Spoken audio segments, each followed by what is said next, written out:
الحمد لله نحمده ونستعينه ونستهديه ونستنصره ونؤمن به ونتوكل عليه ونعوذ بالله من شرور أنفسنا وسيئات أعمالنا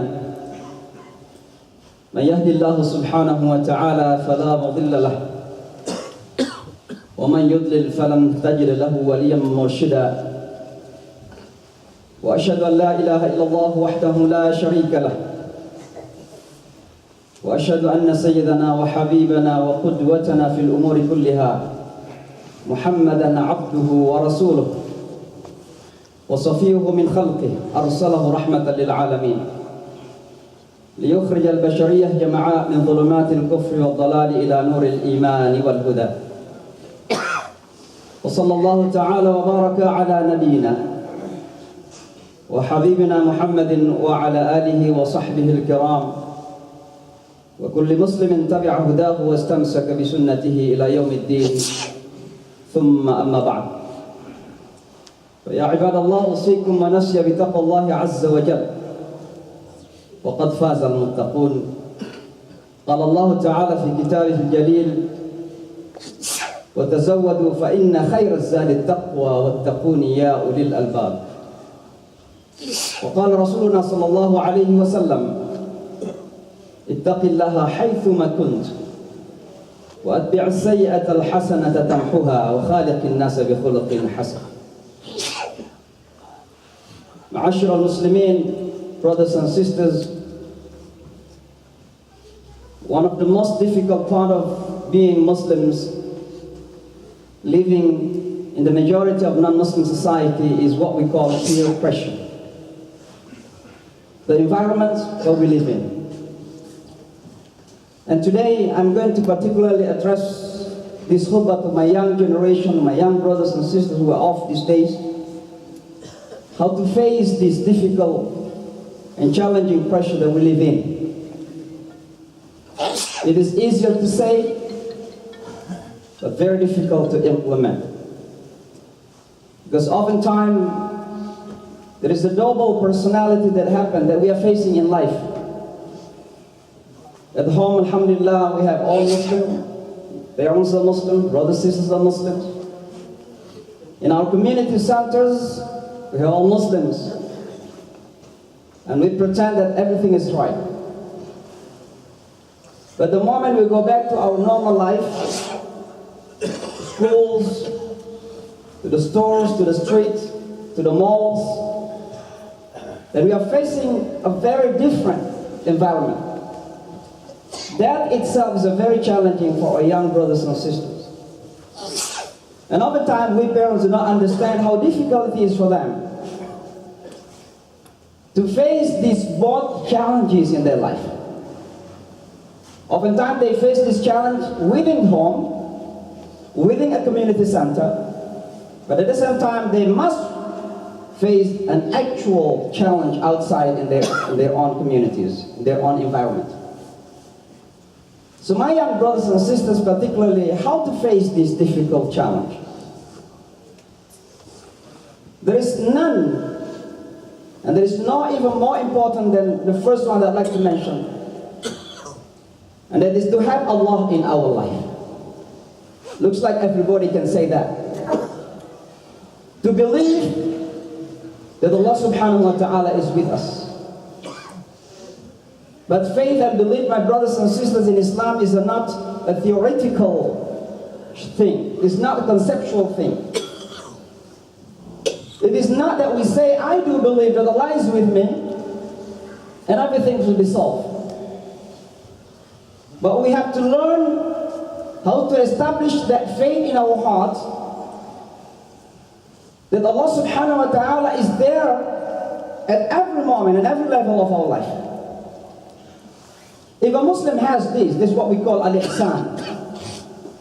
Al-ihsan is أن تعبد الله كأنك تراه فإن لم تكن تراه فإنه يراك.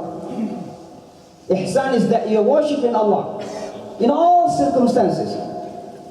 You're worshiping Allah in the market. Don't think that you're worshiping Allah here in the masjid only. You're worshiping Allah when you eat, halal, haram. You're worshiping Allah in the schools. Every Muslim must believe that worship of Allah is not only in particular place and time, but that is in 24 hours of our life. And we must have that ihsan in our worshiping Allah. You're walking on the street. For Muslim, every step is a worship. Do we believe in that? Because the moment we leave our house and we say Bismillah, and we read the dua, Bismillah, tawakkaltu ala Allah, la hawla wa la quwwata illa billah, every step becomes worship for us. And because we're worshiping Allah in our step, then you have to have the ihsan. What is that? كَأَنَّكَ تَرَاهُ, as you are looking at Him. And of course, not physically, but with your faith, you believe that Allah is there. You sense the ma'iyatullah wa huwa ma'akum. Allah is with you every time, every moment. That is the meaning of ihsan. فَإِن لَمْ تَكُنْ تَرَاهُ فَإِنَّهُ يَرَاكَ. At least that you have to have that strong faith. If you don't have that sense that Allah is watching us. Allahu basirun khabirun alimun. Allah is watching, Allah is seeing, Allah is knowing. What else? We have to believe in that. So by having Allah in our life is not a concept, that we make it a kind of slogan, but something that really we make it in our life. When you talk to your parents, remember that every word that you said is being recorded. You're going to be responsible. The parents, when you talk to our kids, also remember, is it a kind of education? Is it a kind of abusive? We have also to be careful. There is a mutual responsibility. If we want our kids to be responsible, then parents also must be responsible.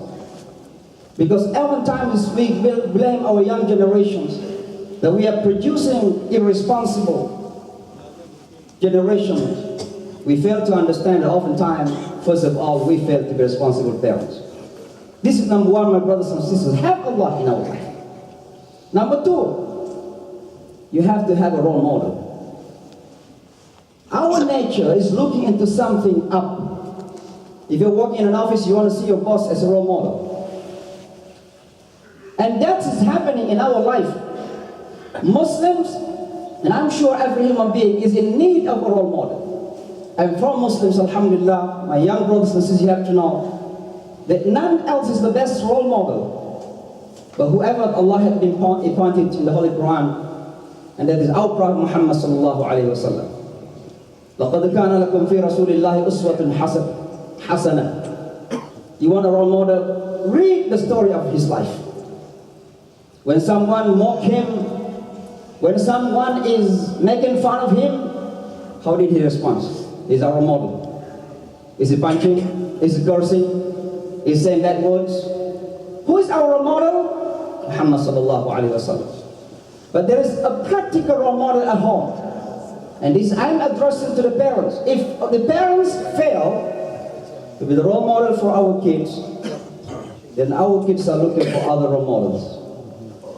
And that's why parents must be role model for them. Remind them about the life of Prophet Muhammad sallallahu alayhi wa sallam. Number three, my brothers and sisters, be yourselves. What does it mean, be yourselves? You have to know who you are. What is your own identity? As Muslims living in America, what does it mean to be Muslim, American, or American Muslims? You don't have to separate these two words. We cannot be fooled by anybody that says you cannot be good Muslims while Americans, right? And we cannot be fooled by any American as well that you cannot be good Americans without being bad Muslims. We have to prove to both Muslims who want to see Muslims bad citizens here in this country, and to the non-Muslims who want to see Muslims bad Muslims here in this country, that being good Muslims can be the best Americans, and being good American can be the best Muslims. And let them fool themselves. You have to know your identity. You are Americans, But you are Muslims. What does it mean to be Muslims? You don't have to be easily shaken by circumstances. It's not easy, my brothers. You can imagine our kids, teenagers, 17 years, 16 years, those parents, you experience that. The blood is so hot. Not easy for them. The moment they see their friends are smoking, doing bad things, desire is there. But I'd like to remind my brothers, young brothers, be yourself. You know who you are. What do you believe in? What the values that you have in your own mind. This is number 3, my brothers. Number 4 is know where you're living. Know your environment. And let me just give you this illustration. I used to say this many times before repeatedly. The Muslims living in America is like having a big palace, big fancy home, but unfortunately our palace is located near to the river. Very deep, very dangerous. At any moment we can get out and fall down to the river and die. So what we have to do, there are at least 3 choices. Number 1, close the door. Never open the door. Don't get out from your house at all. Can you do that? This is unrealistic. So what is the second choice? The second choice, make wall around the river. But the longer you make walls, the longer you can walk and fall down to the river. So what is the last option? The last option is only that you teach yourself to swim. For parents, teach your kids to swim. They know how to save themselves. They know what is good and what is bad here in the society. Let me just tell you, not everything in America is bad. There are a lot of good things. But our kids must know what are the good and what are the bad. But the problem is, this is what the problem is. We parents, we want to teach our kid to swim, but we ourselves don't know how to swim. Do we know our Islam? And do we know the environment where we live in? We want to teach our kid to swim, but we don't know how to swim. That is similar. I mean, we're dying first. And let me just tell you this is not something that is I exaggerate. There are many Muslims come to here to this country and they are becoming even more Western in a negative sense. In a negative sense. More Westerns than Western people themselves. More Western than Western people themselves. And I don't mean that everything Western is negative, but I mean the negative part of that. So my brothers and sisters, we want to teach our kids to swim, but we ourselves need to learn how to swim. Look at these parents, and sometimes they bring their kids to the weekend school for 2 hours studying Islam. For 2 hours in a week. And they themselves are busy going shopping around. The moment the kids are coming home, they say, my mom, my dad, I have some homework. And they don't know how to help their kids in doing the homework because they themselves are, even they don't know sometimes to read the Holy Quran. So my brothers and sisters, if you want to teach our kids to swim, to know the society where you live in, then we have to learn by ourselves. But this is my younger brothers and sisters. Please do learn the society where you live in. May Allah subhanahu wa ta'ala guide us. May Allah subhanahu wa ta'ala strengthen our faith. أقول قولي هذا واستغفر الله فاستغفروه لعلها ساعة إجابة.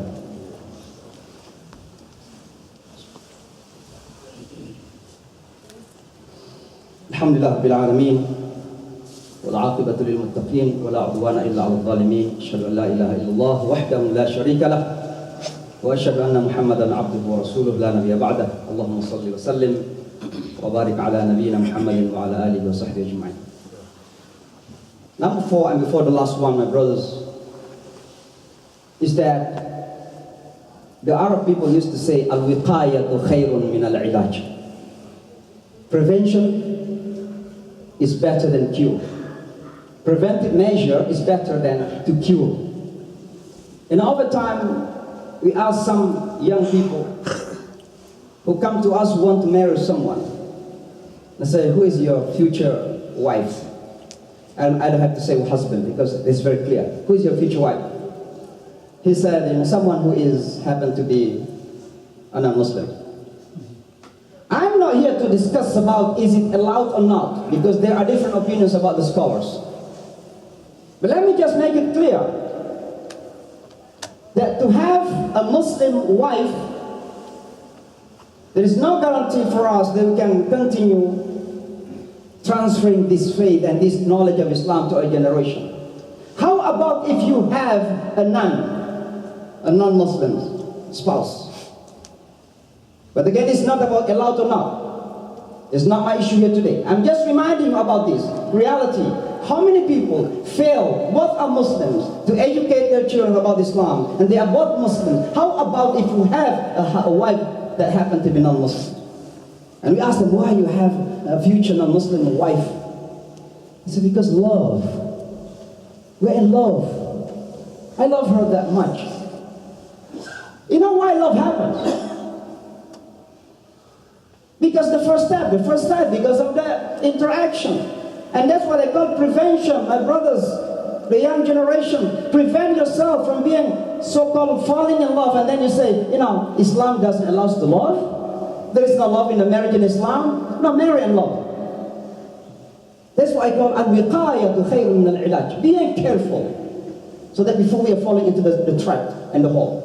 The last point, my brothers and sisters, my young brothers and sisters, try to be with suhbat al-salihin, with those who are righteous people.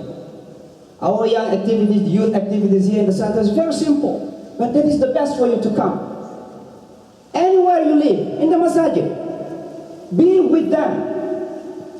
The hadith of Rasulullah ﷺ that talk about the person who killed 100 or 99, and then he went to someone, asked, do you think Allah will forgive me? He killed him too. You know that hadith.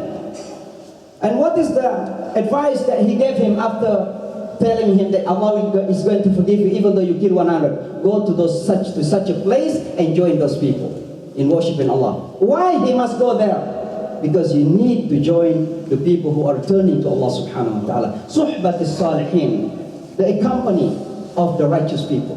To choose, I'm not saying discrimination in choosing friends, but you have to be selective in choosing your friends. Because these days sometimes the influence of friends even more stronger than the influence of your parents. May Allah subhanahu wa ta'ala guide us again. Allah subhanahu wa ta'ala strengthen our faith. Allahumma rabbana lakal hamdu wa lakal shukru kama yanbaghi li jalali wajhikal karim wa 'azimi sultanik. Allahumma ihdina wahdi bina waj'alna sababan liman ihtada. Allahumma arina al-haqqa haqqan warzuqna ittiba'ah wa arina al-batila batilan warzuqna ijtinabah. Ya muqallibal qulubi thabbit qulubana ala dinik. Ya musarrifal qulubi sarrif qulubana li ta'atik. Rabbana la tuzigh qulubana ba'da idh hadaytana wa hab lana min ladunka rahmah innaka antal wahhab. Rabbana atina في الدنيا حسنة وفي الآخرة حسنة وقنا عذاب النار. تقبل منا إنك أنت السميع العليم وتب علينا إنك أنت التواب الرحيم. سبحان ربك رب العزة عما يصفون وسلام على المرسلين والحمد لله رب العالمين.